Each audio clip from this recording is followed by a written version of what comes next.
समय ऐसा समय है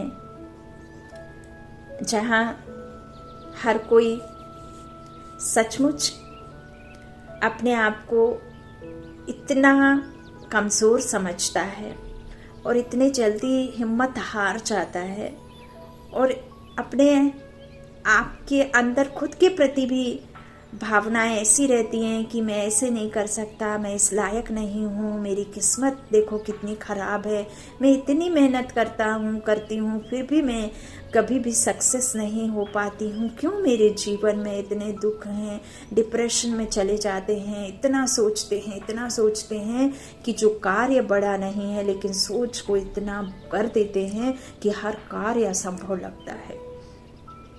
ये समय ऐसा नहीं है कि किसी एक या किन्हीं कुछ एक मनुष्यों के लिए ही मुश्किल है। ये समय हर एक उम्र के बच्चे से लेकर हर एक बड़े बुजुर्गों के लिए ये समय सबके लिए एक समान ही है। यहाँ अभी का जो समय चल रहा है वो कयामत का समय है, किसी का कोई का ठिकाना नहीं है। तो ऐसे समय में बड़े बुजुर्ग तो फिर भी समझते हैं कि हमें भक्ति करनी है, पूजन पाठ करना है, अच्छी किताबें पढ़नी हैं, अच्छे संकल्प करने हैं या अच्छी बातें सुननी है, देखनी है। टीवी पर भी अच्छा ही देखो, रामायण लगाओ, महाभारत लगाओ, इस तरह से उनमें भावना रहती है और यही सब उनके अंदर भी चलता है।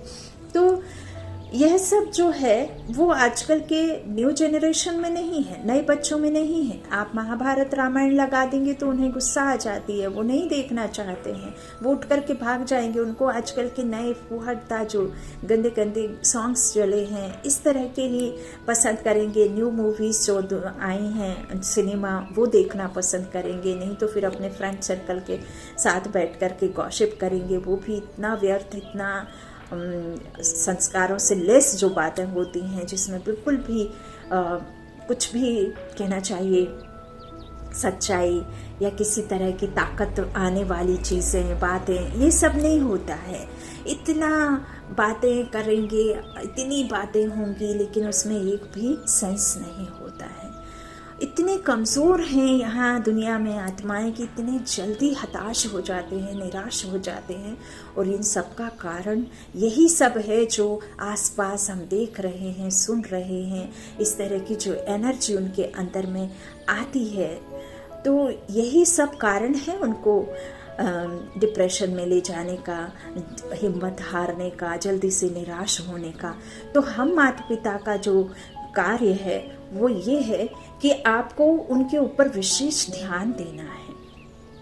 आप भल घर में कितना भी काम में लगे हुए हैं, कितना भी आप दूसरी जगह पर दूसरे कमरे में बैठे हैं या कहीं भी आप हैं, स्कूल तो आप साथ में जा नहीं सकते, कॉलेज तो आप जा नहीं सकते, लेकिन बीच बीच में जा करके पता कर सकते हैं कि आपके बच्चे के कैरेक्टर्स या बच्चे का हाव भाव, चाल चलन कैसा है। दूसरा, घर में जब भी आप कहीं काम में लगे हुए हैं, बच्चे दूसरे रूम में हैं, तो बीच बीच में जाकर के देखो वो क्या कर रहे हैं। कहीं ऐसा तो नहीं चल रहा है जो संस्कारों से बाहर है, जो नहीं चलना चाहिए वो चल रहा है। आपका कान को सतर्क रखो, कान को वहां लगा करके रखो, आपके मन को वहां पहुंचा करके रखो कि वो क्या ऐसा कर रहे हैं जो उनके समय के हिसाब से या उनके लिए उचित नहीं है। जब आप इस तरह से ध्यान देंगे तो आप धीरे धीरे उनकी बातों को समझेंगे, देख करके पता करेंगे, वॉच आउट करने के बाद में आप उनको संभाल सकते हैं समय रहते।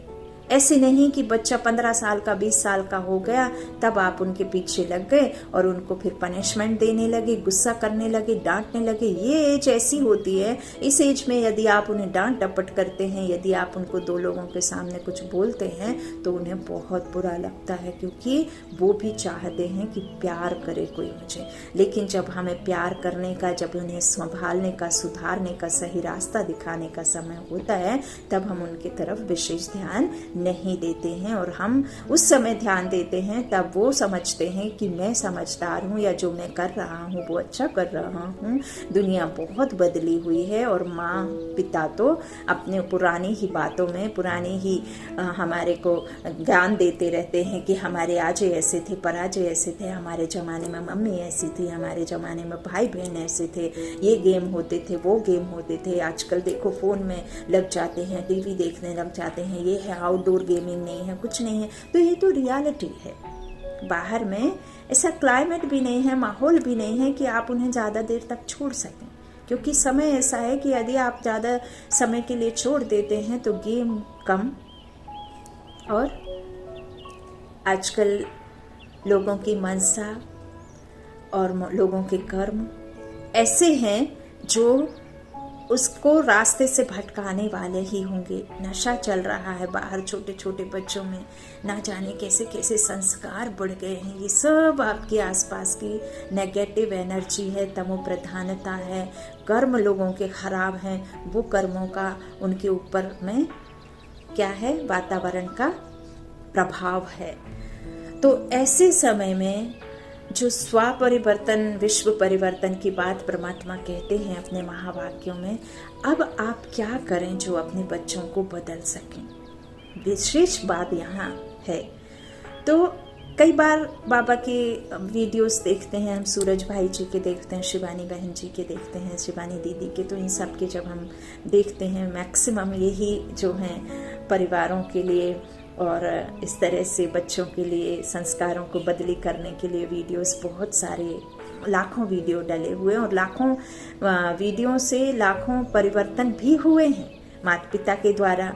खुद बच्चों में जिज्ञासा होती है, उनके द्वारा, उनके संकल्पों की शक्ति से सचमुच बदले हैं। जो डिप्रेशन में थे वो अभी नंबर 1 चल रहे हैं, नंबर 1 जॉब मिल गया है उनको, और जो सुसाइड पॉइंट पे थे वो आकर के इतना अच्छा जीवन, अपना जीवन जी रहे हैं। जो नशे में रहते थे, जो दिन रात नशा करते थे, शराब आदि पीते थे और ना जाने कैसे कैसे नशे में थे, विकारों में थे, वो भी आज नंबर 1 इतने प्योर और इतने अच्छे जीवन में अपना जीवन यापन कर रहे हैं। तो ये बदलाव इन संकल्पों की शक्ति में है, बाबा के इस ज्ञान में है, लेकिन उसे इस्तेमाल करने की युक्ति नहीं आती है।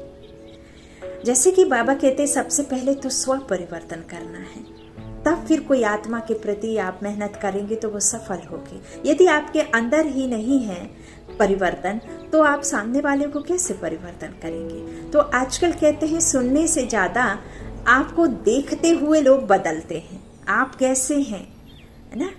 यदि आप मरियल टट्टू हैं, आप किसी को बोलेंगे कि सुनो मैंने एक दवा आपको बतानी है, उससे आपकी ये दुर्बलता ख़त्म हो जाएगी और इस को खाने से आप बहुत अच्छे हो जाएंगे। आप खुद तो मरियल हैं, हाँ, फूके तो उड़ जाएंगे, और आप सामने वाले को ज्ञान दे रहे हैं कि आप इसका सेवन करें, इसको सेवन करने से आपकी दुर्बलता ख़त्म हो जाएगी, आप बहुत सुंदर हो जाएंगे। तो वो मानेगा।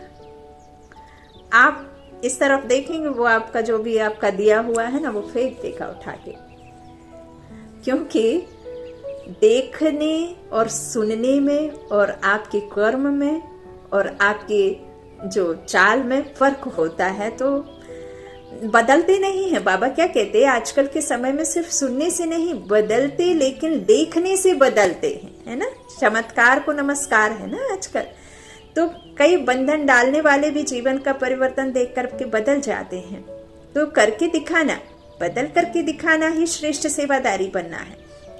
तो बाबा कहते हैं आप ऐसे कुछ काम करते हैं, जैसे घर में माता पिता के जो संस्कार बच्चों में आते हैं, तो क्या बच्चे को आप बिठाते हैं कि बैठना सीख, उठना सीख, खाना सीख, बोलना सीख, ऐसे सिखाते नहीं ना। वो अपने आप ही, कैसे माँ बैठती है, एक बच्ची होगी घर में तो किचन में, रसोई में माँ जब खाना बनाती है तो वो देखेगी कि मम्मा ऐसे करती है, मम्मा ये कर रही है, मम्मा वो कर रही है, तो वो उसी तरीके से करते। एक पिता को जब बच्चा देखता है कि क्या कार्य कर रहे हैं तो उसे देखते देखते तो वो संस्कार स्वतः ही देखते देखते आ जाते हैं। ऐसे ही जैसा आप करेंगे वैसा करते। तो आजकल कुछ एक ऐसे भी हैं जो गलत करते हैं, तो गलत की संगत में पढ़ करके वो गलत ही कर बैठते हैं। फिर जो अच्छे हैं तो उनके स्वाद के भी लोग होते हैं, तो वो उनके जैसे बन जाते हैं ना। तो ऐसा नहीं है कि महान बनने वाले व्यक्ति के पास में 36 घंटे थे और आपके पास 24 घंटे थे, उसके पास भी 24 घंटे, आपके पास भी 24 घंटे। आप क्यों महान नहीं बन पाए, आप क्यों नॉर्मल हैं और वो क्यों महान बन गया?